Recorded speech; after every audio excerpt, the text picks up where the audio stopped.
Concepção dialética da história, Antônio Gramsci. Parte 5.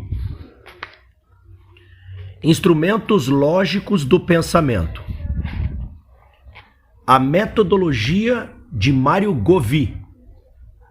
Conferir Mário Govì, Fondazione della Metodologia. Lógica ed Epistemologia, Turim, Boca, 1929, páginas 579 para frente. Govì é um positivista e o seu livro tende a renovar o velho positivismo clássico, criando um neopositivismo. No fundo, metodologia tem para Govì um significado muito restrito, de lógica menor.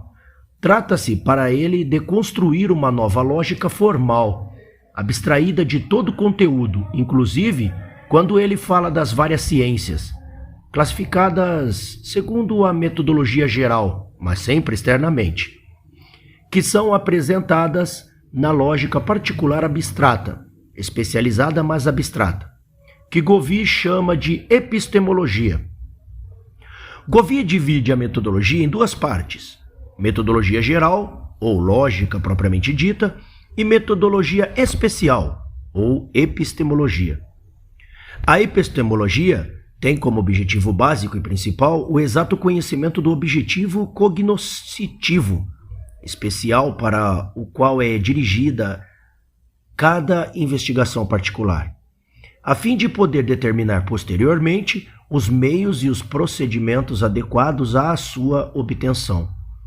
Govì reduz a 3 os diversos objetivos cognoscitivos legítimos da investigação humana. Estes 3 objetivos constituem o saber humano, sendo irredutíveis entre si, ou seja, sendo essencialmente diversos. 2 são objetivos cognitivos finais, o conhecimento teórico ou da realidade, o conhecimento prático ou o conhecimento do que se deve ou não deve fazer. O terceiro consiste no conhecimento que funcionam como meios para a aquisição dos precedentes. Tem-se, portanto, 3 partes na epistemologia: ciência teórica ou da realidade, ciência prática, ciência instrumental. Disto decorre toda uma classificação analítica das ciências. O conceito do legítimo tem grande importância no sistema de Govì. Ele é parte da metodologia geral ou ciência do juízo. Todo juízo considerado em si é verdadeiro ou falso.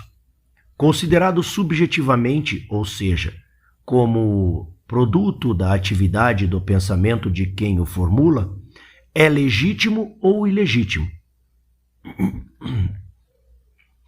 Um juízo pode ser conhecido como verdadeiro ou falso apenas na medida em que é reconhecido como legítimo ou ilegítimo. São legítimos os juízos que são iguais em todos os homens, que os mantêm ou os formulam, e que são formulados igualmente por todos. Portanto, são legítimos os conceitos primitivos formados naturalmente e sem os quais é impossível pensar, bem como os conceitos científicos formados metodologicamente, os juízos primitivos e os juízos metodologicamente derivados de juízos legítimos. Estas observações são extraídas do artigo Metodologia e Agnosticismo, publicado na Civiltà Católica em 15 de novembro de 1930.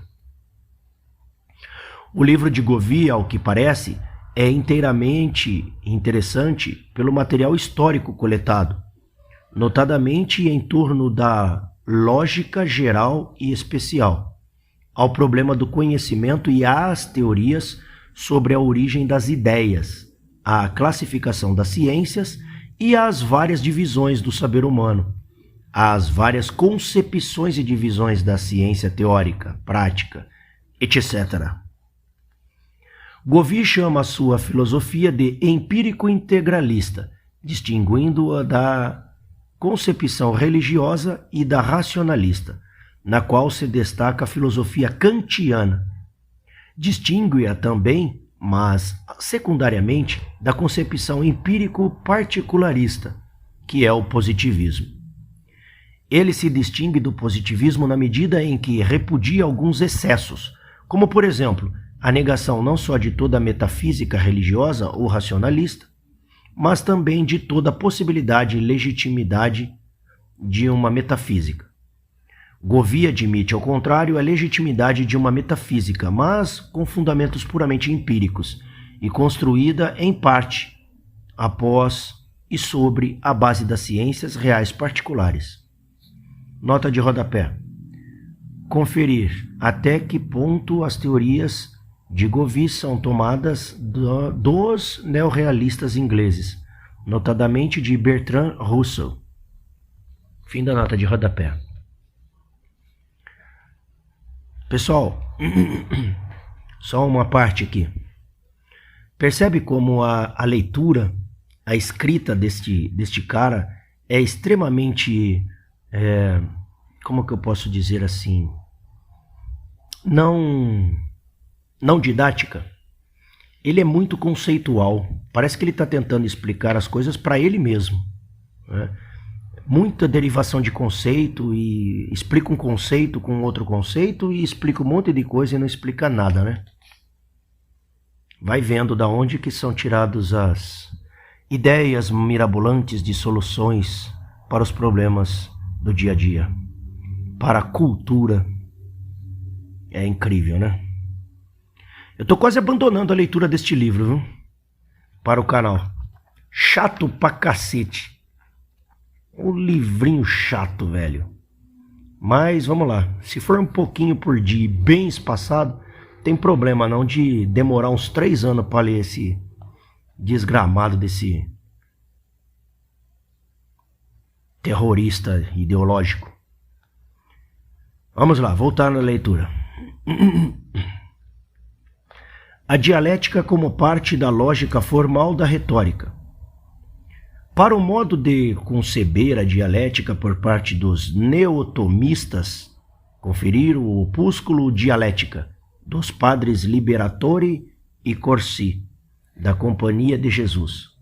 O padre Liberatori foi um dos mais célebres polemistas jesuítas e diretor da Civiltà Católica. Deve-se conferir também os 2 volumes sobre a dialética do católico, B. Labanca. Ademais, em seus capítulos sobre dialética e lógica nos problemas fundamentais, Plekhanov, Plekhanov concebe a dialética como uma seção da lógica formal, como a lógica do movimento que se opõe à lógica da estaticidade. A ligação entre dialética e retórica continua ainda hoje na linguagem comum, em sentido superior quando se quer indicar um discurso rigoroso, no qual a dedução ou o nexo entre causa e efeito é de natureza particularmente convincente. E em sentido pejorativo, quando se trata de indicar um discurso barato que deixa os componentes pasmados. Valor meramente instrumental da lógica e das metodologias formais. Pode-se colocar a lógica formal e a metodologia abstrata ao lado da filologia. Também a filologia tem algum valor estritamente instrumental, servindo à erudição, uma função análoga e desempenhada pelas ciências matemáticas, entendida como valor instrumental. A lógica formal tem um significado e um conteúdo próprios. O conteúdo reside em sua função, assim como tem um valor e um significado próprios, os instrumentos e os utensílios de trabalho. Que uma lima possa ser usada indiferentemente para limar ferro, cobre, madeira, diversas ligas metálicas, etc. não significa... Começou. Acho que começou a fazer efeito já o Beck. Não significa que ela seja sem conteúdo, puramente formal, etc. Desta forma, a lógica formal tem um desenvolvimento próprio, uma história própria, etc. Ela pode ser ensinada, enriquecida, etc. Porra, bicho, olha só, mano. 1, 2, 3, 4 etc. em 3 linhas. A técnica do pensar.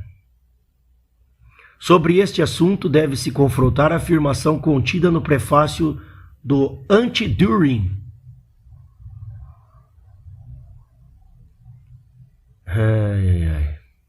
Segundo a qual a arte de operar com os conceitos não é algo inato ou dado na consciência comum, mas é um trabalho técnico do pensamento que tem uma longa história, tanto quanto a investigação experimental das ciências naturais.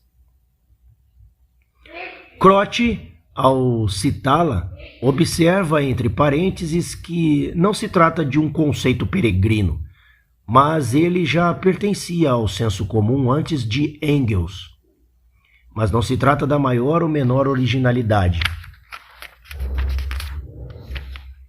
ou peregrinidade do conceito. Neste caso, e para o que nos interessa presentemente, trata-se da importância e do lugar que deve ocupar em um sistema de filosofia da praxe, bem como de ver se ele tem reconhecimento prático e cultural que merece. Devemos nos remeter a este conceito quando quisermos entender o que Engels quis dizer ao escrever que, após as inovações trazidas pela filosofia da praxe, da velha filosofia permanece, entre outras coisas, a lógica formal. Afirmação que Croce cita em seu ensaio sobre Hegel, acompanhando-a de um ponto de exclamação. O espanto de Croce pela reabilitação da lógica formal, que parece implícita na afirmação de Engels, deve ser relacionado com a sua doutrina da técnica da arte, por exemplo, bem como a toda uma série de outras opiniões que constituem a suma sua do efetivo anti-historicismo e abstratividade metódica, as distensões cujos princípios metódicos se vangloria Croce de ter introduzido na tradição dialética, tornando-se como princípio científico causa de abstratividade e do anti-historicismo em sua aplicada visão formalista. Mas a analogia entre a técnica artística e a técnica do pensamento é superficial e falaz, pelo menos em um certo sentido. Pode existir um artista que conscientemente ou reflexivamente nada conheça da elaboração técnica precedente. Ele tomará a sua técnica ingenuamente do senso comum. Mas isto não pode ocorrer na esfera da ciência, na qual existe progresso, e deve existir progresso, na qual o progresso da consciência está estritamente ligado ao progresso instrumental, técnico, metodológico, sendo, aliás, condicionado precisamente por ele, como nas ciências experimentais em sentido estrito. Deve-se colocar ademais a seguinte questão: se o idealismo moderno, ou particularmente o crocianismo, com a sua redução da filosofia a uma metodologia da história, não é essencialmente senão uma técnica, se o próprio conceito de especulação não é essencialmente senão uma pesquisa técnica, entendida, por certo, em significado superior, menos intrínseco e material do que a pesquisa culminou na construção da lógica formal escolástica. Ao que parece, Adolfo Homodeu não está longe deste ponto de vista quando escreve. Loisy, abre aspas, que tinha feito a experiência dos sistemas de teologia, desconfia dos de filosofia. Teme que uma fórmula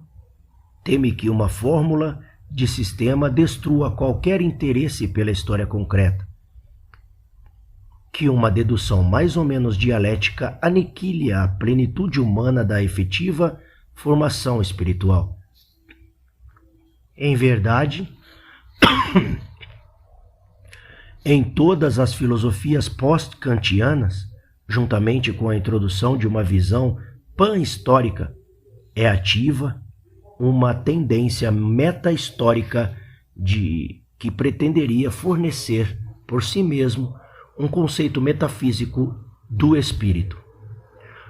Loisy percebe a mesma necessidade que gerou, na Itália, a tentativa de reduzir a filosofia a uma simples metodologia abstrata da história, contra a vaidade metafísica que despreza a grosseira materialidade da história. Ele esclarece em seu conceito, com muita precisão, no problema da moral, afastando as fórmulas filosóficas, pois estas, com uma consideração reflexa da moral, anulam o problema da vida e da ação moral, da formação da personalidade e da consciência, o que nós costumamos chamar a historicidade do espírito, que não é corolário de filosofia abstrata.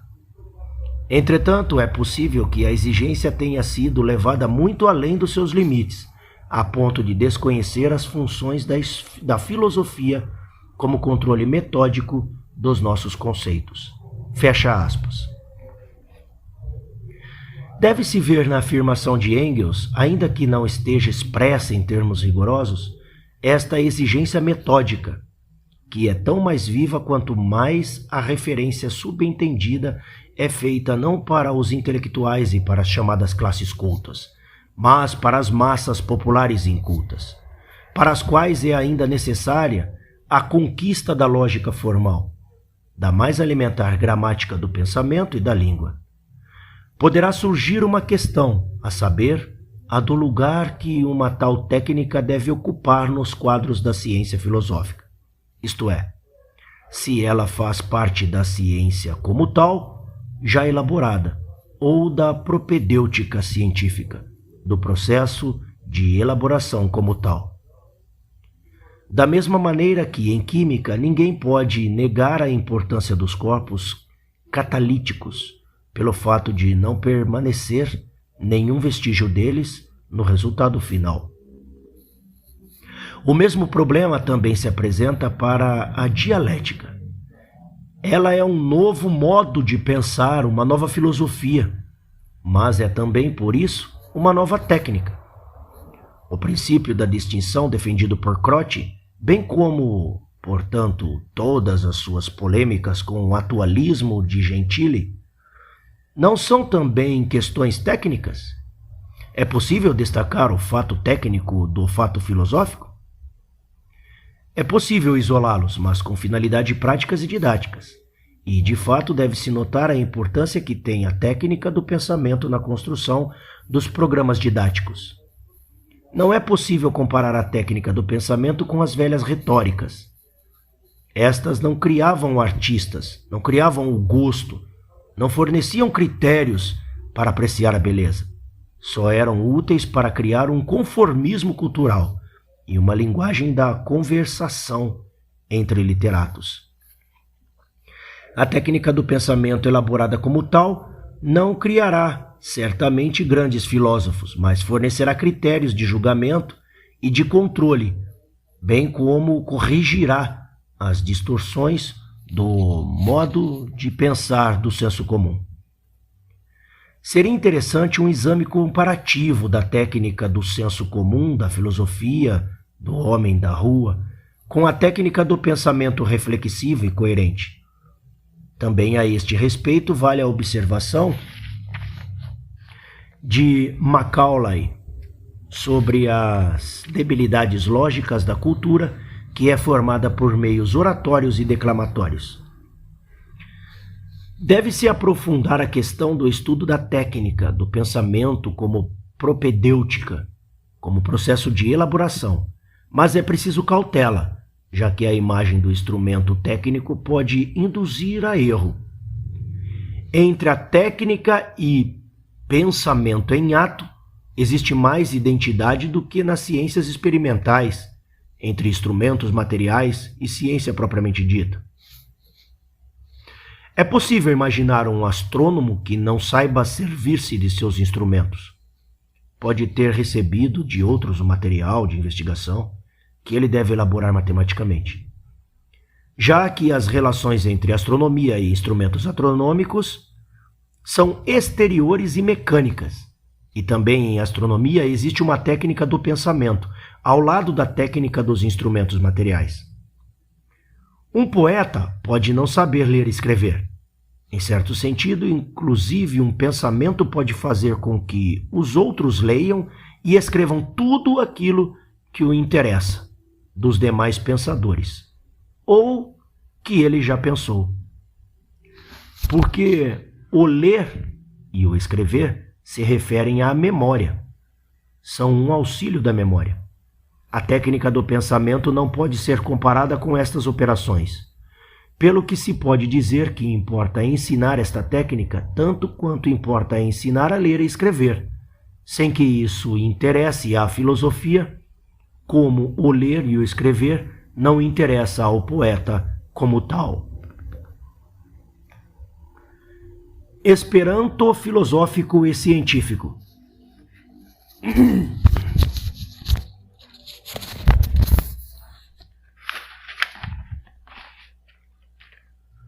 Do fato de não se compreender a historicidade das línguas, e, portanto, das filosofias, das ideologias e das opiniões científicas, decorre a tendência que é própria de todas as formas de pensamento, inclusive das idealistas historicistas, a fazer de si mesma uma espécie de Esperanto ou Volapük da filosofia e da ciência. É possível dizer que se tenha perpetuado, em formas sempre diversas e mais ou menos atenuadas, o estado de espírito dos povos primitivos em face dos outros povos, com os quais entravam em relação. Todo o povo primitivo chamava ou chama a si mesmo com uma palavra que significa igualmente homem e aos outros com palavras que significam mudos ou tartamudos, bárbaros, pois eles não conhecem a língua dos homens. Disto decorreu o belíssimo paradoxo de que canibal, o devorador de homens, signifique originalmente, do ponto de vista etimológico, homem por excelência, ou homem verdadeiro. Nota aqui do narrador. Canibal deriva da palavra cani, que vem de cão, e Baal, de Baal, que era um deus pagão, tá? Muito cultuado pelos egípcios.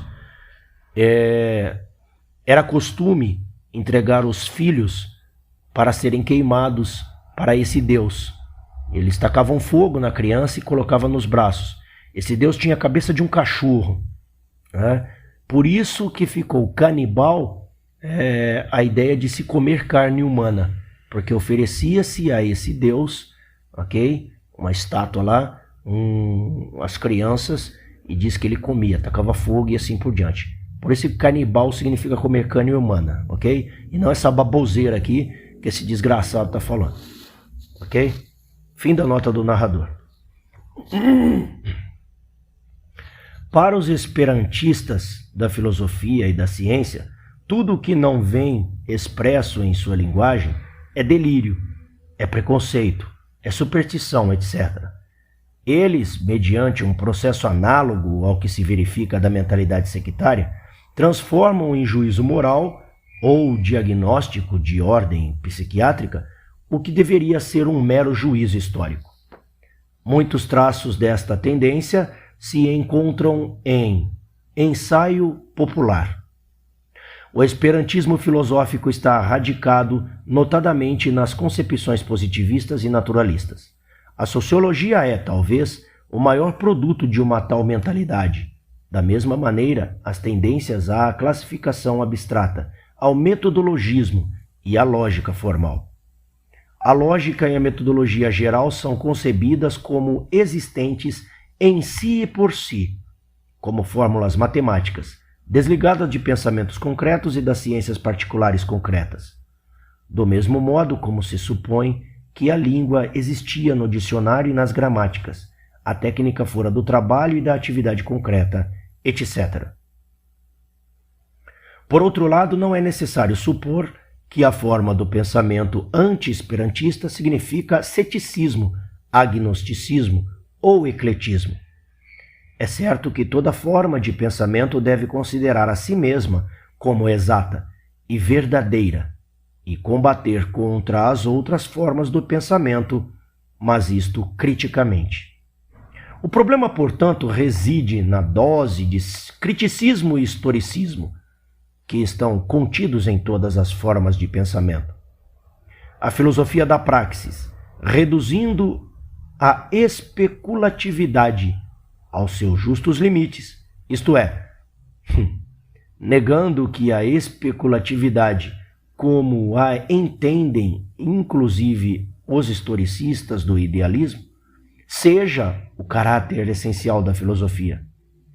Revela ser metodologia histórica mais adequada à realidade e à verdade, e acabou. Até a próxima tortura. Valeu, pessoal.